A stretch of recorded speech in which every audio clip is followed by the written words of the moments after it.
पित्ते में पथरियाँ ये पूरी दुनिया में एक बहुत ही कॉमन प्रॉब्लम है। किसी ज़माने में ये ज़्यादातर ख़वातीन में, स्पेशली वो ख़वातीन जो मोटी होती थी, जिनका वज़न बहुत ज़्यादा होता था, जिनके बच्चे बहुत ज़्यादा होते थे और 40 या 50 इयर्स की एज के बाद हुआ करती थी।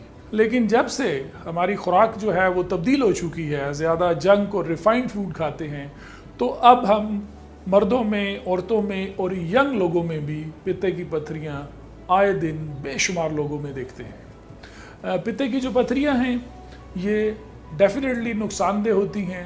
सबसे कॉमन सिस्टम ये है कि आपके पित्ते में सोजिश होती है, जिसकी वजह से आपको पेट के ऊपर वाले हिस्से में दाईं साइड पे दर्द होता है। मोस्ट ऑफ द टाइम खाने से 15 से 20 मिनट के बाद ये दर्द शुरू होता है, खाली पेट थोड़ा सा बेहतर हो जाता है। आप अल्ट्रासाउंड करते हैं तो पता चलता है कि पित्ते में पथरियाँ हैं। जब भी पित्ते में पथरियाँ बनती हैं तो उसकी वजह से रिकरेंट अटैक्स होते हैं पित्ते में सोजिश के या इन्फ्लेमेशन के, जिसको हम एक्यूट कोलिसिस्टाइटिस कहते हैं।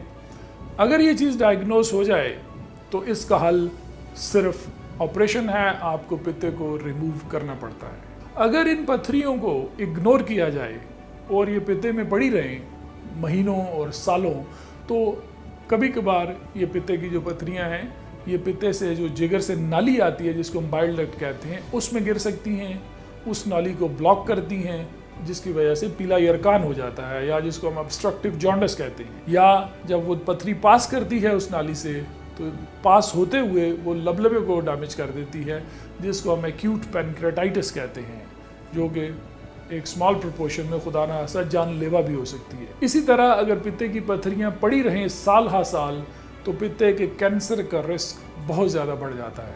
और पित्ते का कैंसर जो है वो एक इंतहाई ख़तरनाक कैंसर है, जिसमें ट्रीटमेंट ऑप्शंस बड़ी लिमिटेड हो जाती हैं। तो अगर आपको पित्ते में पथरियाँ डायग्नोज हो जाएं तो बेस्ट यही है कि इसका ऑपरेशन करवा के इसको रिमूव किया जाए, ताकि आप आइंदा पित्ते की पथरियों की कॉम्प्लिकेशन से महफूज रह सकें।